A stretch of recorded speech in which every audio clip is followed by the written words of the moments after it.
The swift takeover of the Taliban in Afghanistan has left the rest of the world in shock, especially the West.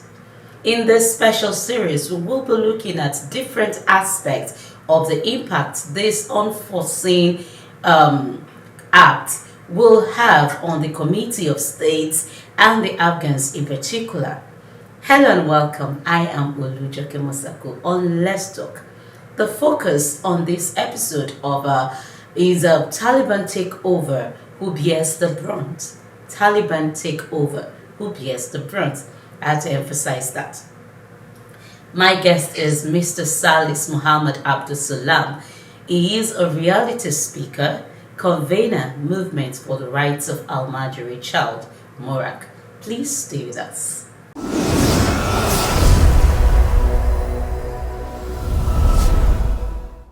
Thank you for coming again. It's indeed a great privilege to have you as a guest on this episode of Taliban Takeover. It's indeed something that has taken the world in a shock, and a lot is going on right now, and I believe that there is more to be said in all of this drama or chaos.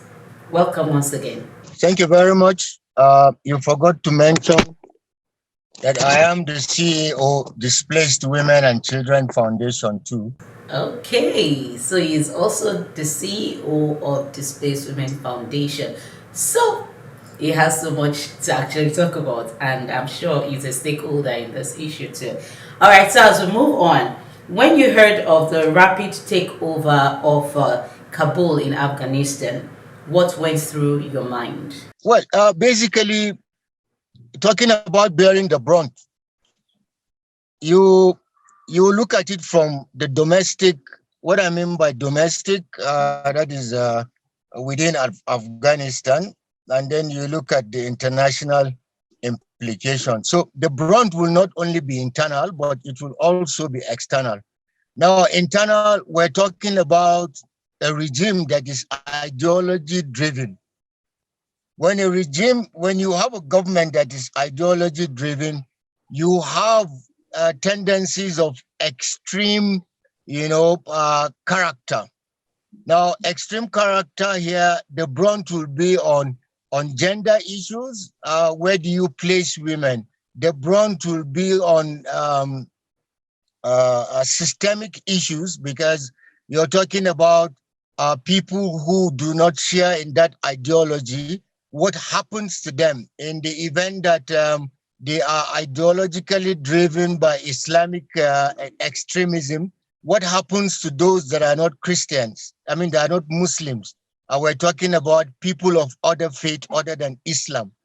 Now, you also have the brunt where it concerns their response towards pursuit of basic education. Will they now turn the country to be run only, the educational system run only on Islamic tenets? So the brunt will be, from all angles, definitely foreigners too, when it comes to the international angle. Foreigners will also bear the brunt. Americans and their allies, will not be very welcome in that environment, those who actually worked with them. So looking at the brunt, it's going to be very wide, and we're afraid most of it might also be negative. Let's look at the economic aspect of this. Now we have the South Asia and the regional efforts to actually come up with a bilateral relationship.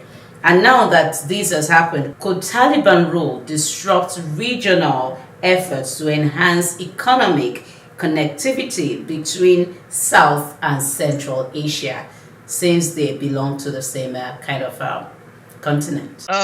Ideologically, you can relate it to the economic prospects, or economic downturn, because they also have allies there now. Don't be surprised a country like Iran will align with them.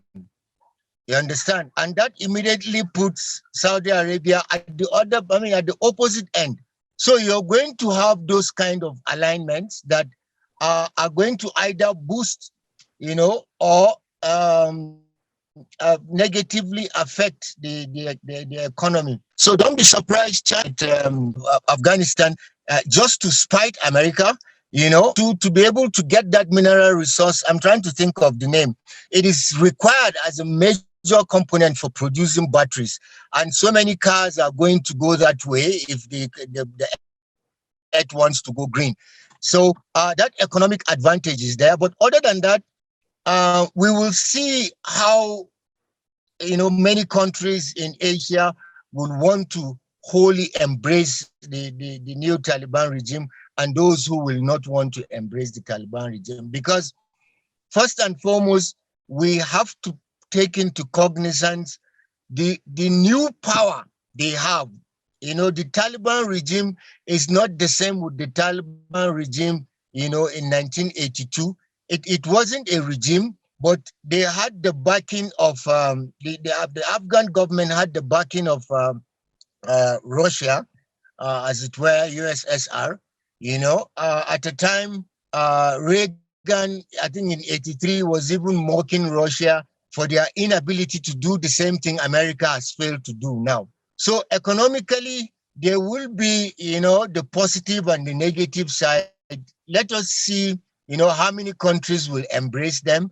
And then the international sanction too, from NATO countries might also affect it. So many countries in Asia would want to be careful on how, they handle the Afghanistan new regime. Now, there is a whole lot of things happening.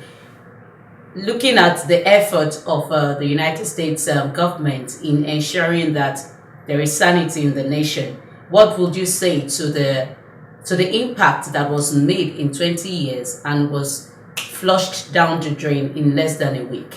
We had this fair when we had, and I think into considering the need for unity at that time. They were absorbed continuously over the years. Some of them were able to find their way into the Afghanistan army. And I think the security arrangement was compromised. Compromised in the sense that when you have repentant Talibans serving in the Afghan army, definitely at a particular time, their wish has always been to have a Taliban government. And I think there was compromise at that level on one side. And there was discontent too from the international news we get based on corruption. So I think America was betrayed. And somewhere along the line, the Taliban were smarter by showing that they know the feelings of their people better than the Americans. So somewhere along the line, these compromises actually made the security network to crumble. So clearly, it showed unwillingness on the part of the Afghans, to liberate themselves from the stronghold of the Taliban. You cannot compare 75 army, 75,000 strong army of the Taliban. You cannot compare it with the Afghan army that were about 180,000. I think in some quarters they say they are about 300,000. So there must have been some unwillingness on the part of the uh, Afghan security or Afghan national not to fight against the Taliban. So I think out from an outsider, America has been betrayed. Now, do you think what the world coming against the president is actually the right thing to do, knowing full well that a lot of lives have been lost, investments of human resources, financial resources, economic resources, and giving a particular set of people whose rights were taken away for years in life again, and now that same life is gone in less than a week? Well, America's investment in 20 years, or was eroded in just 15 days. You know, so like in Nigeria, they say you can't drink analgesic for somebody else's headache. And then the things, the equipments, they have 11, airspaces now. The Afghan Air Force now is so powerful because of all the gadgets and the ammunitions that America, Taliban never had air fighting capacity. Today, the kind of choppers and the rest they have, president might not be right, but you cannot fight for somebody that fight is within Afghanistan. So if these people just turned around, that means everything you provided, to fight the Taliban, it's now being handed clandestinely to those who are going to fight for Taliban. So you have these gadgets, you have these ammunitions, you have all these sophisticated equipments to fight the Taliban. Unfortunately, turncoat Taliban now are going to use it to fight you. So if I have to fight you, so it's very risky, very, very risky, because they cannot trust anybody now other than the real, Americans, because they don't know who amongst the Afghans have actually turned back to support the Taliban. Okay, let's go on this quick break, and while we come back from there, we'll continue from where we stopped. Please stay with us.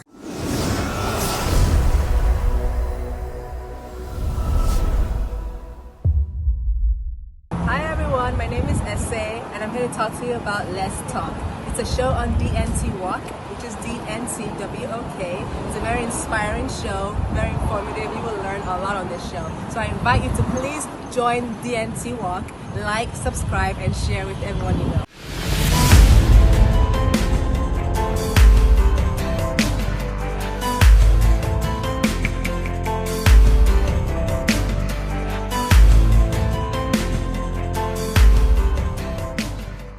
Welcome back. If you're just joining us, the program is Let's Talk on DNT Walk. And I have been speaking with Mr. Salis Muhammad Abdulsalam. We have been discussing the topic, Taliban takeover, who bears the brunt? So if you're just joining us again, let's continue from here. Thank you once again for standing by. There are some jihad group in Africa that are excited about this takeover. And now, in this instance, I know you mentioned a little in the beginning, who bears the brunt in this takeover that has taken the world by surprise, and seeing that other jihadist group in Africa precisely are celebrating this takeover. Yeah, they have something in common. They are all fighting guerrilla warfare. They will celebrate one of their own. The other extremist groups, terrorist groups around the country, they are going to be like a father to them. Illegitimate pursuit, extreme violent pursuit for power, is going to be legitimized in Afghanistan. So it gives them hope that if they continue to do the same things the Taliban did, they will also arrive at the same point. But any form of extremism, like in Africa, in Afghanistan, you might actually look at the ratio of faith-based ratio. It is possible that you have majority Muslims, but in Africa, it's not possible. You don't have majority Muslims in the largest country in Africa, like Nigeria. So you cannot push for an extreme Islamic state. So if they are happy, yes, those are the reasons why they are happy. They might get international support in terms of equipment. They might have a safe abode where most of them can go and hide.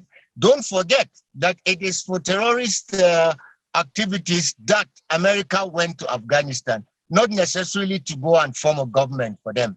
So most of these terrorist groups, Al-Qaeda and the rest of them, ISWAP and so on and so forth, in West Africa, might have a safe place to go and hide. So these are the kind of negative challenges that we will need to be careful about. Now, what is the lesson to be learned in all of this as a nation? I mean, yes, as countries that are watching from far and countries with insecurity, we know Nigeria is also experiencing something related to this called the Boko Haram, who are also against education, that would want to rule Nigeria with the Sharia form of law, and other parts of the world. Because one of the Taliban, I remember one of the reports that I watched, he said they are coming for the world. The fact that they won their own state doesn't mean they will get the whole world. But what is the lesson to be learned? The lessons to be learned here is they need to carry the citizenry along if they have to fight such, negative vices. They need to fight it alongside, the guns and the bullets. They need to also fight it, psychologically. Insurgency lasted so long in the northeast of Nigeria because the people did not rise. How many are the insurgents in the northeast? The northeast can boast of maybe 20% of the population of Nigeria. So we're talking about over 10, 15 million people. How many are the insurgents? So there must be willingness on the part of the citizens to resist this extremism. So the lessons to be learned here is any legitimate government that has such threats must fight this war beyond guns and bullets. They must carry the citizens along. They must fight it psychologically too, because it is a war of ideology. It is the war of ideology. Thank you so much for coming on the show this time, and I look forward to having another special time with you again. Thank you once again. Thank you very much.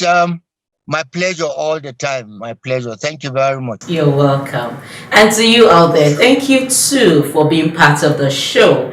It's the Taliban takeover, and it's indeed an eyesore. It's something that is painful for efforts being made and just washed away in just it's an overnight thing, and it just happened like that. It's indeed painful, but the show must go on. The world must keep moving, and until we find a solution to all of this, we won't stop. Until next time, once again, I remain Olujoke Masala. Bye for now.